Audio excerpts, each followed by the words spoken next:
Welcome to Massive Beers. My name is Matt. We do the beer stuff here. 5 and 5th of Buried Acorn's Bearded Tear series.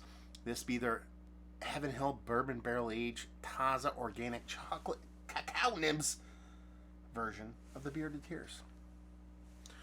If you're watching these in succession, this will be 5 of the 5. We've had a good run here. These are all leading up to this event right here. Eclipse at Buried Acorn Brewing. I just slid the glass right away. Techno party, I call them. Raves, some other people might call them. And I will be playing 6 o'clock in the main room. If you're in Syracuse, check it out. I'm going to try to post these all in chronological order leading up to that event. So if you're watching this day it's posted, it should be Thursday. Because I have a 6th beer, at least somebody else who's playing at that party. So that will be the last one I post. So let me get a cork and a sucker. So again, if you've been watching these, the running theme here has been carbonation.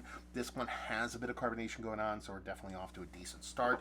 Not a huge head on it, but you're talking about adjuncts, barrel aging, 17.6% Imperial Stout. So we'll see where it lands. Label-wise, I love them. They get golden black. Beer-wise, thick as thieves. It is blue blocker status. Put that up there. You can see it's legs for days, and just that soft carbonation. See what the nose knows. Well, I'll tell you this. This definitely smells like the most whiskey-forward one of the bunch. I'm getting huge whiskey vibes here. Spirit vibes, I should say, more than that. Because, you know, I'm getting a little bit of barrel char. I'm getting a nice vanilla kind of chocolate kind of combination off of this. Most malts are in there too, but it really is that whiskey coming to the forefront. Marrying that with that higher ABV of the beer. Definitely get a little bit of heat on the nose. Nothing too crazy, but it's probably the most aromatically aggressive. And I say that in a positive sense, not a negative sense, of the beers. Some had a little bit more punchiness to them because of the adjuncts involved, whether it be the coffee was probably the biggest nose on there, but as far as just the sheer aggressiveness of that barrel, or more specifically that spirit coming through, this is the leader in the clubhouse. And I dig it. I'm here for it. So big, huge spirit vibes with everything else lying underneath it. It does have that nice chocolate from the chocolate addition to it with like a nice nutty characteristic, but then you get this nice kind of vanilla marshmallowy tone thing that's probably coming from the barrel char. You might have my second favorite one on this one. I don't know. We'll see what's what. Let's dive in. Cheers, y'all.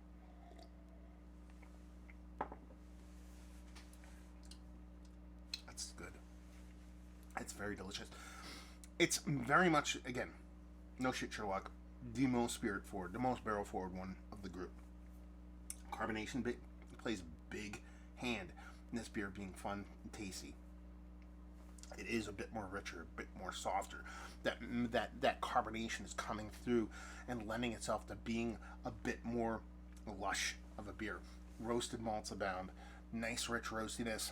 A little bit of soft vanilla marshmallow coming from that barrel char that plays really nice with that chocolate addition in here. So it's almost like a more sweeter, perceptually sweeter beer because of that vanilla from the barrel in combination with the dose chocolate. But again, it's a sweet beer at 17.6%. But as I will say this, as the theme went for this, there was 2 themes going on. One, carbonation or lack thereof in this series.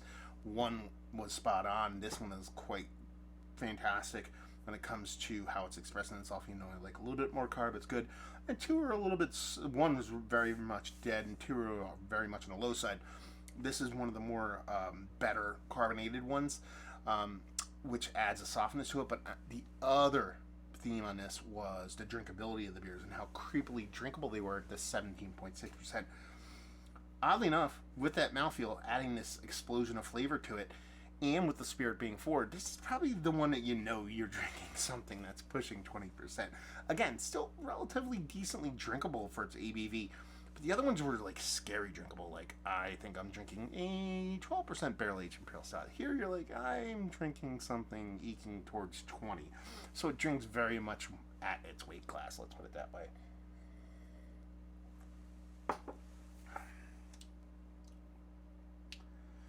Yeah, the bittering on this. I'm very surprised about the bittering on this. I think it's actually a barrel char roasted malt hops combination.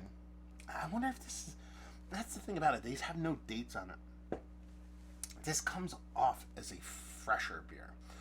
And by that, I don't mean it's not stale or old like the others. I feel like the other ones have a little bit of time, and it almost feels like the ones that I reviewed previous to this were like the 2022 versions, and this is the 2023 version of this beer. I'm sure they're all from the same year. These came directly from Tim, from Buried Acorn. But this one has a little bit more punchiness to it, a little bit more fresh vibes to the ingredients in it. And I dig it. I'm here for it. It's probably, if not second, tied for second for me of the ones I liked. I mean, the coffee one, the carbonation was spot on. The coffee was big and bold. The beer was absolutely delicious.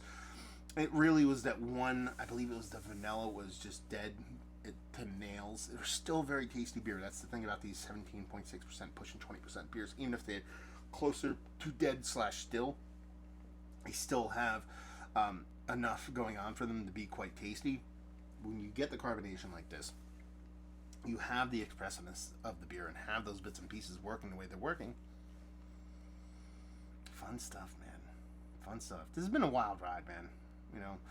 When Tim threw these at my buddy George, who came by, and he was like, I got bottles to go back with you, give him to Matt.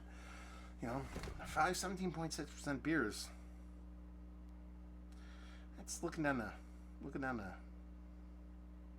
what's the word, teeth of a lion or something like that. Something, you know what I'm saying. But it's been a fun ride, because it's been a fun ride to just see how similar these beers have been, but how different they've all been. And just that added curveball, the carbonation. Some are on, some are off. When you give it a crack, you get a little hiss, you get a little excited. It's been a really fun series, because while they do, and I think I've said this a couple times now, especially getting towards the later reviews, while they have the shared DNA, they all come off pretty decently unique in their own rights. And the way this one shows the beer and the spirit, oddly enough, I'm not really talking the chocolate here. It adds a component to it, but it's the most core of the line for me. It's a bit more of just barrel and beer. I know there's chocolate involved, but that's the way this one comes off to me, and I dig it. I kind of wanted that out of this lineup. There wasn't the base in the beers that were sent, and I was kind of like, man, I wish I had the base. This is my base. This is a base, and honestly, like I said, if it's not second, it's tied for second out of the group.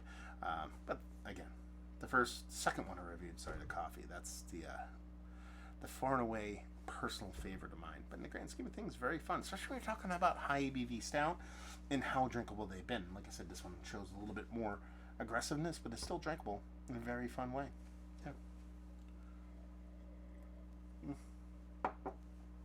Again, so those roasted malts, a vanilla chocolate / barrel / chocolate edition, charriness, spirit coming in, a little bit of heat, so it's a little bit more aggressive, a little bit more snappy, a little bit more bittering. Hops were present here. I think this is very, very, very well done, very tasty barrel-aged jams. Is it one of the better barrel-aged stouts I've had as late? Yes. Mount Rushmore status, it almost defaults to no. Only because the coffee is one for me. I know I've had some really great barrel-aged beers. I'm staring at a couple up on my shelf up there. No fault of its own, but it's worthy in the conversation. Value and availability, don't know. People let us know and leave you with, if you like what we like this. If you like barrel-aged, high ABV stouts, you will love this. I guarantee it. And the whole line is fun. It's almost like I wanted to do a 5-way side-by-side, but I didn't want to die. So doing these separate was probably a smart call, both for my brain, liver, and whatever you want to say. But fun nonetheless to go through them all and ride that wave of uniqueness. Buried Acorn, I've been to the brewery. If you haven't and you're local, you should be there on April 6th. Have you had their beers? Have you had this lineup of beers? Have you had this particular beer? What is your favorite Buried Acorn beer? All that fun stuff down there. Hopefully you enjoyed the review. Hopefully you're enjoying a little bit of Buried Acorn right now. Hope to see you next time. Cheers, y'all.